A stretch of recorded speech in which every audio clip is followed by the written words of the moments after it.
Hindi ko akalain na maninindigan sa katotohanan at katarungan si Senator Ronald Bato at saka si Senator Robin Padilla. Okay, magandang araw po sa ating lahat, sa ating mga subscriber ho dyan. Napaulit-ulit kong sabihin po sa inyo na taos puso po ako nagpapasalamat sa inyong tiwala at suporta sa ating YouTube channel na nandyan po kayo lagi. Sa mga datihan ho na hindi ho, lagi ko pong sasabihin ulit na hindi ho kayo nawawala sa ating YouTube channel, sa inyong mga komentaryo ho dyan na lagi ho pinaramdam nyo sa akin ng inyong suporta. Appreciate ko talaga ho yan, ha. Hindi ho talaga ito plastic, ha. Talagang kulang ho talaga ang sasabihin ko sa inyo na maraming salamat sa inyong tiwala at suporta sa aking YouTube channel, ha. Kasi kung hindi dahil sa inyo ay wala ho talaga ako dito sa aking plataforma dito sa aking YouTube. So sa inyong tiwala, hindi ho ko talaga makakalimutan ito.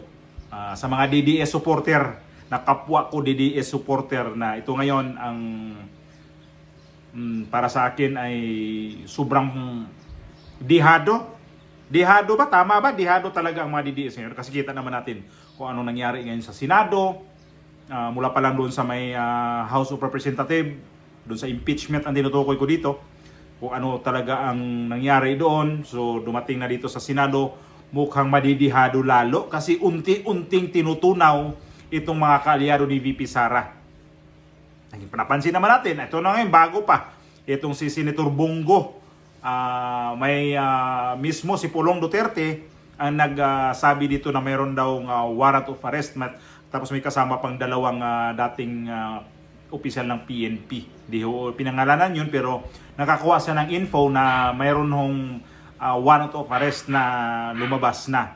So sabihin pa nila ni Trillanes, sabihin pa ni John Vic Remulla, sinungaling si Pulong.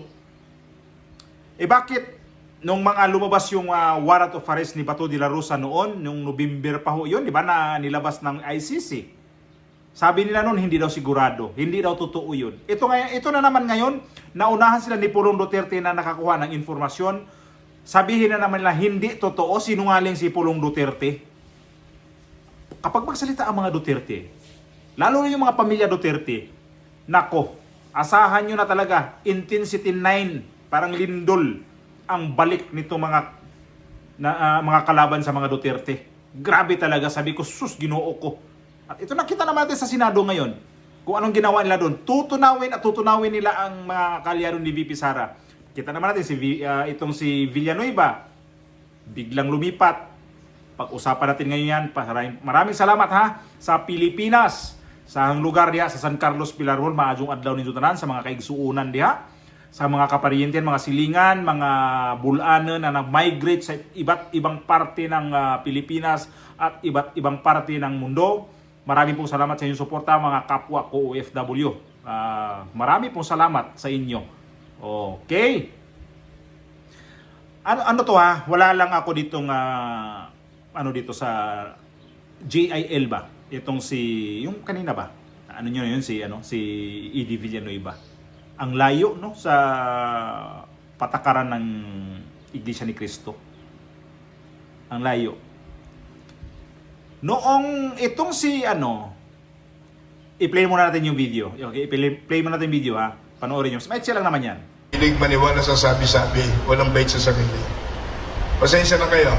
Sinasabi ko lang ito dahil gusto kong pasalamatan yung mga taong hindi ko akalain na maninindigan sa katotohanan at katarungan si Senator Ronald Bato at saka si Senator Robin Padilla. Kasama nila Alan Cayetano. Iilan sila. Tungkulin kong give honor to him, honor is due. Okay. Tapos, mamaya may isang video. Pa. I-play natin yun. Maiksi pa rin yun. So nung time na yon, nagpasalamat siya kay Ronald Bato de la Rosa na pumunta ng Senate na alam niya kung ano ang kanyang sitwasyon noon na mayroon na siyang warrant of arrest. Pinilit niya makarating sa Senado. nakipagbardagulan. Kita naman natin sa video yun. Nagkandarapa siya, makaakyat lang doon sa session hall para lang makabuto siya, para iluklok itong si Alan Peter Cayetano bilang Senate President. So, nangyari, ang 13, kasama pa to si Joel Villanueva. Nagpasalamat nga, di ba, si Edie Villanueva, yung tatay ni, itong tatay ni Joel Villanueva. Di ka kinakalibutan. Wala kang nun. Di mo naisip yun, na yung anak mo ngayon, kung saan napunta. Nagpasalamat ka noon sa mga senador na yon, kay Ruben Padilla, kay Bato de la Rosa, saka kay Alan Peter Cayetano, nagpasalamat ka. Nung time na yon, kasi yung anak na yon, kasama pa nila, itong si Joel Villanueva, na mayroon ding posisyon noon sa komite dyan nung time na yon. Ngayon, bumaliktad siya para makakuha pa rin ng komite. Ano bang habol ni Joel Villanueva? Mga kickback at saka itong mga komite. O ito yung isa pang video niya. For eternity. However, while we are waiting, while we are preparing for eternity, we have to do our duty. We have to do the mandate of God. We have to do the agenda of God while we are here on earth. Hindi ka kinalabutan noon sa mga sabi ko nga, yung dito mo ba na nagsasabi ka nga God ng God ka, tapos yung mga sinasabi mo kontraryo sa nangyari ngayon sa anak mo. Masyado ka kasing masyado kang konsentidor Edie Villanueva. Balikan ko lang itong nangyari noong kumandidato ng presidente ito, di ba? Panahon ni Gloria Macapagal Arroyo. Nakipag-usap si Gloria Macapagal Arroyo ito na ka na lang, ako tatakbo. Noong na yun yung si Gloria Macapagal Arroyo, di ba noong time na yun, si Gloria nagsabi siya na hindi siya tatakbo. Nung natanggal si Irap, siya nag-take over pagka-presidente.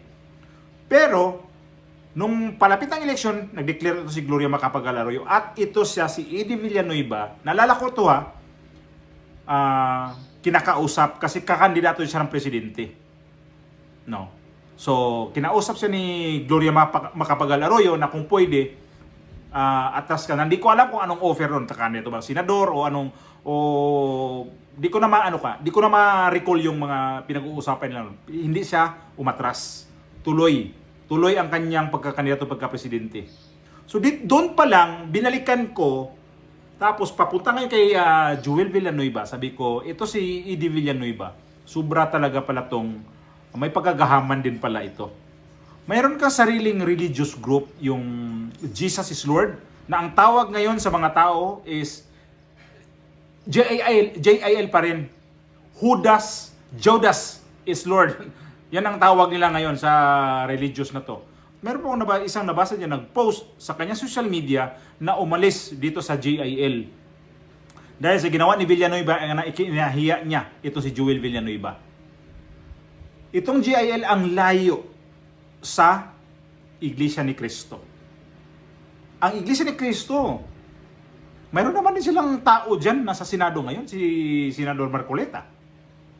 Pero nakita naman natin si Marcoleta ngayon dinidikdik din.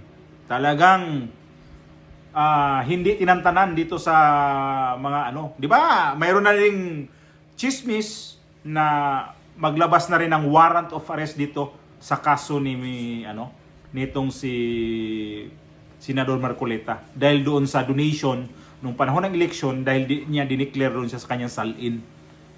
Imagine mo yan ganyan? Na ang dami-daming mga kandidato dyan na hindi naman din dineclare nila yung salin ng mga donation nila doon sa eleksyon. Ito si Cayetano.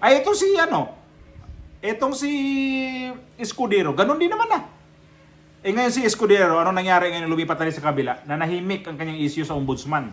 Si Joel Villanueva, ano nangyari ngayon? Nanahimik din. So ang laki talaga nilang ang laki talaga nila ng tsansa na ang kanilang kaso ay madismiss. Gawa ho nitong kumampi sila dito sa kabila. Kung totoong Jesus is Lord kayo, yung GIL na yan, i-comment ko lang itong religious group na to. Ang layo ninyo sa Iglesia ni Cristo, sabi ko. Ang INC hindi ho ganyan. Although si Eddie Villanueva noon, parang lantaran niya, na sinuportaan niya itong Cayetano Group. Pero nung bumaliktad na ngayon, nagsalita pa ba si Eddie Villanueva? May anong sinasabi ngayon ni Eddie Villanueva? Anong sinabi noon na bago bumaliktad ito si Joel Villanueva? Na isa rin yun sa naano ko na ito talaga, yung anak niya kinonsinti. At mayroon mga sinasabi noon na pumunta ho ito ng Malacanang, nagmamakaawa na wag kasuhan yung anak niya. So mayroon silang deal doon na ito yon, na ililipat si Joey Villanueva dito sa kay Gatchalian Group para sa impeachment. Impeachment ang unang reason nito kung bakit pulbos itong Cayetano Group. Gusto talaga nila itong i-impeach si VP Sara sa Senado. Kasi kita naman nila talaga kung ano ang galaw dyan sa ibang mga senador. Hindi naman talaga i-impeach. Kailang may takutan nga. Tama yung sinabi ni Alan Peter Cayetano. May takutan. May suhulan. O sige, ito 50 million. 100 million, 200 million. Lagay lang natin. Kaya nga tayo baon-baon sa utang eh. Baon na baon tayo sa utang dahil dito sa impeachment. Ang putragis na itong impeachment na to ha. Na ito yung nagpabaon ng krisis sa Pilipinas dahil itong mga pera na to pinaghati-hatian ho. Diyan nakita naman natin kung sino yung mga involved ho dito. Lahat, pati simbahang Katoliko, pati mga pulis, pati mga media, politiko. Nako. So itong JIL, i-compare ko sa dito sa INC. Wala sa kalingkingan ang mga kanilang mga doktrina siguro nito. So mga tawag ng doktrina, di ba? Kahit sa Katoliko eh. Itong JIL. Nagiging nagiging kayo ngayon sa pulutan sa mga tao ngayon na galit sa inyo dahil sa ginawa ninyo dito kay Joel Villanueva na pastor pa naman din, pati yung Eddie Villanueva, pastor pa naman din, pero wala kayong totoong alagad sa Diyos. Kasi ang inyong iniisip nyo ngayon, sarili ninyong interest. Kung totoong humanga ka dito sa kay Bato de la Rosa, tingnan mo si Bato de la Rosa. Buwis buhay, makarating lang sa Senado para lang papalitan itong leadership ni itong si Tito Soto. So nangyari ngayon, kailan di nagtagal. Hindi umabot ka na isang buwan eh. Ito na naman ngayon si Gatchalian na naman. Hindi ko alam kung ano naman ang magiging kahinatnan nito ngayon. At ito yung impeachment ni VP Sara. Ma-impeach si VP Sara. Yun na naman ano ko talaga dyan ha. Kasi itong mga senador ngayon nakakampi ni VP Sara, unti-unti nang pinaghuhuli. Si Jinggoy suspendido na 90 days. Wala na siya. Hindi na pwede siyang doon. Tapos itong si Bongo, kapag naglabas to ng warrant of arrest, di pa natin alam kung ano ang kanyang gagawin sa sarili niya. Magtago rin ba o ano? Kahit naman siguro ako, magtago ako. Ano bang ko dyan? Kasuhan nyo man ako sa Pilipinas. Kasuhan nyo man ako dito sa Pilipinas. Tapos bago yung ICC na yan. Bakit walang kaso ni isang kaso si Bongo? Bakit walang ni isang kaso itong si Bato de la Rosa? Asan ang hustisya niyan? Agad i-forward mo kaagad, i-send off mo kaagad dito sa Europe yan? Hindi ako, halimbawa lang, gumawa ako ng krimen dito sa Spain. So, lohikamente, dito ako kakasuhan. Dito ako ikukulong. Kasi dito ako gumawa ng kasalanan eh. Pero ito sila ni Bato de la Rosa, saan sila nakagawa ng kasalanan daw? Ito si Tatay Digong. Saan sila nakagawa ng kasalanan? Ako, hindi ako abogado. Obserba ko lang sa nangyari. Kung bakit di nila kasuhan sa Pilipinas? Sabihin nila wala silang sa mga kaso sa kapag mag-file sila ng kaso dito kay Duterte, parang baliwala sa mga korte sa Pilipinas. Sus. Ito mga Marcos, ilang kaso na ngayon ang nasa sandigang bayan sa mga Marcos na dinismiss na. Ganon din. Bakit tumatakbo naman pala ang inyong hustisya dyan sa Pilipinas? si Imelda, may warrant of arrest sa Sandigan Bayan. Nung panahon ni Tatay Digong na presidente pa, pinahuli ba si Imelda? Kung pinahuli yan, di nasa kulungan yan ngayon nagdayapir. Sigurado. So, ano lang ba? Ang ano ko nito, itong JIL ngayon, wag na kayo magano ng mga ano ninyo, yung mga salita ng Diyos kasi nakakadiri kayo.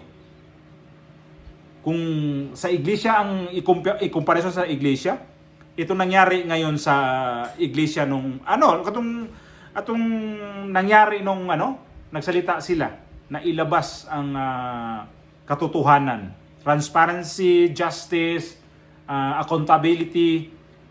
JIL ba nung time na yun naglabas ba? Wala silang nilabas nun. Katoliko, mga siguro, mga pare dyan sa Katoliko na kunting-kunti lang talaga ang mga pare dyan na gustong ilabas itong nangyaring corruption ngayon. Kaya, itong JIL, para sa akin, panglinlang lang na yung ginagawa ninyo eh. Para sabihin, para may makuha lang kayong mga tao. Tapos, pag religious group, hindi nagbabayad ng tax ho yan eh. Bakit? Free tax ho yan mga yan. So, libre ho kayo sa gobyerno. Ibig sabihin nito, doble kaon kayo. Nangikback pa. Kickback pa yang si Joel Villanueva. Kaon pa kayo sa inyong sa inyong simbahan na hindi kayo babayad ng mga buwis. Oh, meron naman kayong mga diyan, mga income eh. So, yun lang yung ko nito, na itong si Eddie Villanueva, kinonsinti mo yung anak mo, na sabi mo, sundin mo yung tama yung ginawa ni Joel Villanueva itong time na to ngayon. Na ang mga tao naghanap ng hustisya din dito sa controversial na flood control, na saan napunta itong mga trilyon na pera, saan yan napunta ngayon? So, JIL, may gaba din kayo. Darating din sa inyo yung gaba na yan. Kasi bigla na lang kayo talagang bumaliktad na sarili lang interes ang inyong inaatupag talaga. So, ito ngayon, si Senador Marcoleta. Hayagan naman talaga to. INC siya eh. INC naman talaga to siya eh. Pero, hindi ganon kakapal ang pagmumukha nitong si Joel Villanueva. Kasi itong si Rodante Marcoleta, Senador Rodante Marcoleta ngayon, alam niya, may kaso siya. Lalabasan siya ng warrant of arrest. Sa tanda nito, lalabasan pa ng warrant of arrest na to. Grabe naman itong administrasyon na to. Wala talagang pinipili na to. Mga matatanda ang ginawang kalaban ni Bongbong Marcos. Tatay Digong, Chavit Singson, Jason Sa, mga matatanda yan ha. Ito na naman ngayon. Itong yung bago lang ngayon, Senador Marcoleta. Ay mga edad na ho yan. Pambihira naman Bongbong Marcos. Uy, mahiya ka naman sa mga sa panggobyerno mo. Sus, kailan kaya titino itong panggobyerno na to? Hindi ko alam kung sino talaga ang susunod talaga mapagiging presidente dito. Kung may eleksyon ba talaga. Yun lang.